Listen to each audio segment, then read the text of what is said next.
Welcome back to the new vlog. তো আজকে একটা ঘরোয়া ভ্লগ শেয়ার করছি। এখন আজকের ভ্লগটা শেয়ার করছি আমি একদম ডিরেক্ট কিচেন থেকে। তো এখন বাজে হচ্ছে 8টা 10। তো মানে রাত 8টা 10 বাজে এখন। তোমরা অনেকেই হয়তো জানো যে রবিবারটা আমার খুব সারাদিন বিজি যায়। রবিবার মোটামুটি সকাল 8টা থেকে আমার ক্লাস করানো শুরু হয়, মানে আমি গান শেখাই যাদেরকে, মানে ছোট ছোট কিছু বাচ্চা কাচ্চা আছে যাদেরকে আমি গান শেখাই। তো সব রবিবারে ম্যাক্সিমাম শেখাই সবাইকে। তো সকাল 8টা থেকে শুরু হয় এবং বিকেল মোটামুটি 5টা 5:30 পর্যন্ত চলে। তো তারপর আমি বাড়ি চলে এসেছি এবং বাড়ি এসে বাড়ির সন্ধে টন্ধে দিয়ে যে কাজগুলো থাকে সন্ধ্যেবেলায় সেগুলো কমপ্লিট করেছি। আর বাই দ্য ওয়ে বাড়িতে কেউ নেই, আমি আর হাজব্যান্ড রয়েছি। আর যদিও হাজব্যান্ড এখন বাড়িতে নেই, আপাতত একটু বেরিয়েছে। তো আমি এখন রান্নাঘরে রয়েছি, রান্না করব। তো রান্না করব হচ্ছে চিকেন আর ভাত। তো এটা বরের আবদারের রান্না আজকে হবে। তো আমি ভীষণই টায়ার্ড, সারাদিন ধরে প্রচুর গেছে ঝামেলা। তো যাই হোক, এখন রান্না করি আর তোমাদের সাথে আজকে শেয়ার করছি। ছোট্ট করে এই ভ্লগটা দেখতে থাকো। তো সবার প্রথমে আমি ভাতটা বসাবো, তার জন্য একটু জলের দরকার ছিল এবং ওইখানে অনেক বোতল রাখা ছিল। তো ওখান থেকে আমি জল নিয়ে আসলাম এবং জলটা আনার পর আমি ডিরেক্ট ভাতটা বসিয়ে দিয়েছি। আর দুজনের মতো চাল, সেই জন্যে আমি আর হাঁড়ি ইউজ করিনি, এই পাত্রটার মধ্যেই ভাতটা বসিয়ে দিয়েছি। তো চালটা আমি আগেই ধুয়ে রেখেছিলাম এবং এখন জল দিয়ে আমি এটাকে বসিয়ে দিলাম। ভাতটা হতে হতে আমি বাকি মাংসের সব জিনিসপত্রগুলো, মশলাগুলো আর কি গুছিয়ে নেব। তো সেই মতো করেই ভাতটা ওই জন্যই আগে চাপিয়ে দিলাম। তারপরে আমি একটুখানি কিচেনটা ক্লিন করে নিলাম, কারণ এই টেবিলটা একটুখানি জল পড়লেই আমার না একদম ভালো লাগে না, বারবার মুছতে থাকি। তো এটা আমার একটা ব্যাড হ্যাবিট বা গুড হ্যাবিট, যাই হোক বলতে পারো। তো এখানে 500 চিকেন রয়েছে আর এখানটায় যে এতগুলো পেঁয়াজ রয়েছে, আদা রয়েছে, রসুন আর এই যে এতগুলো লঙ্কা। তো আমি একটু ঝালঝালি পছন্দ করি, আর কারণ অনেকগুলো পেঁয়াজ যাচ্ছে, বেশ মিষ্টি হয়ে যাবে তরকারিটা। তো সেই জন্যে আমি অনেকগুলো লঙ্কাও নিয়ে নিয়েছি। তো সাথে সাথে আমি এদিকটায় পেঁয়াজগুলো সব ছাড়িয়ে নিয়ে ধুয়ে, তার সাথে রসুনটাকেও ছাড়িয়ে নিয়ে, সমস্ত মশলাগুলোর সাথে আদাটা সমস্ত কিছু ছাড়িয়ে নিয়ে ভালো করে ধুয়ে নিয়েছিলাম। এবং এইদিকে গোছাতে গোছাতে কিন্তু আমার 70% ভাতও এদিকে রেডি হয়ে গেছিলো, এই যে দেখো। তো তার মাঝখানেই এই যে এইখানটায় দেখো, একটা মিক্সিং বাটিতে আমি রসুন, আদা, লঙ্কা আর একটু জিরে আর অবশ্যই 2টো টমেটো দিয়েছিলাম, যেটা ক্লিপ নেওয়া হয়নি। আর এইখানে পেঁয়াজগুলোকে একটু রাফলি কেটে নিয়ে আমি এই চপারটা দিয়েই পেঁয়াজগুলোকে চপ করে নেব, কারণ এটা খুব ইজি একটা প্রসেস।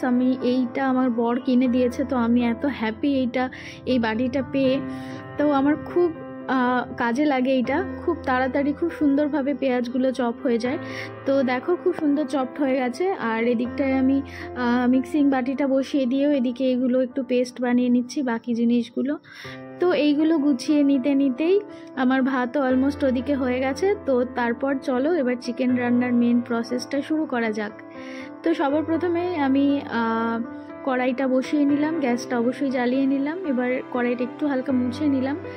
এইবার চিকেনটা রান্না করব। তো চিকেনটা অ্যাকচুয়ালি আমরা সবসময় যেইভাবে নর্মালি রান্না করি সেইভাবেই রান্না করব, কিন্তু আমার বর বলেছিল যে চিকেনটা একটু বিহারি স্টাইলে করতে, একদম জল ইউজ না করে বেশি করে পেঁয়াজ দিয়ে। সেজন্যই তোমরা 500 চিকেনের জন্য অতগুলো পেঁয়াজ নিয়েছি দেখলে। তো তার সাথে এদিকে কিছু গোটা গরম মশলা আমি বেছে নিচ্ছিলাম কৌটো থেকে। কিছুই না, গোটা গরম মশলার মধ্যে একটু দারচিনি, লবঙ্গ আর কয়েকটা এলাচ ফাটিয়ে নিয়ে রেডি করে রাখছিলাম। আর আমি অবশ্যই একটু জয়িত্রী দিই, কিন্তু জয়িত্রী ছিল না আমার কাছে, সেই জন্য আজকে দিতে পারিনি। তো তেলটা দেখো কড়াইতে দিয়ে আমি একটু অল্প তেলেই আজকে রান্নাটা করব। আর অবশ্যই সর্ষের তেল নিয়েছি। সর্ষের তেলের মধ্যে গরম হলে প্রথমেই একটুখানি চিনি দিয়ে দিয়েছি অল্প করে, কারণ এতে রঙটা খুব সুন্দর আসে আর একটা টেস্টেরও একটা সুন্দর ব্যাপার আসে। তো সেই জন্যে প্রথমে তেলের মধ্যে আমি চিনিগুলো দিয়ে দিয়েছি এবং তারপরেই গোটা গরম মশলাগুলো দিয়ে দিয়েছি। আর গোটা গরম মশলাগুলো দেওয়ার পর কিন্তু খুব তেল ছিটকাচ্ছিল, এবং তারপরেই যখন হালকা একটু ভাজা হয়ে যায় আমি সব পেঁয়াজ কুচিগুলো দিয়ে দিয়েছি। তো দেখতেই পাচ্ছ অনেকটা পেঁয়াজ কুচি রয়েছে। তো চলো পেঁয়াজগুলোকে এবার ভালো করে ভাজা যাক। তো দেখো পেঁয়াজটা একদম সফট হয়ে আসছে। তো আরেকটুখানি জাস্ট আমি নাড়াচাড়া করব পেঁয়াজটা, এবং তারপর এই পেঁয়াজটার মধ্যেই কিন্তু আমি চিকেনটা অ্যাড করে দেব।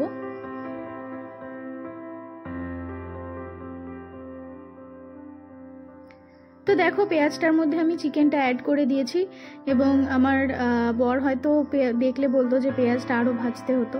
তো যাই হোক, অনেকটা রাত হয়ে যাচ্ছিলো আর আমি সত্যি আর পেরে উঠছিলাম না এত ধৈর্য ধরে রান্নাটা আজকে করতে।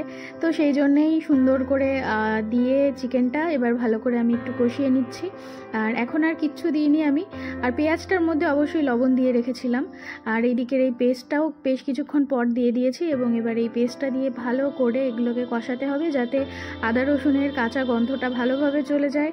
তো সেই জন্য অনেকক্ষণ ধরে কষাচ্ছিলাম এবং এখনও পর্যন্ত হলুদ দিইনি। তো রান্নার যখন পেঁয়াজ রসুন আদা সব কিছু অনেকক্ষণ কষানোর পর আমি কিন্তু হলুদটা দিয়েছিলাম এবং একটু কাশ্মীরি রেড চিলি পাউডারও অ্যাড করেছিলাম রঙের জন্য।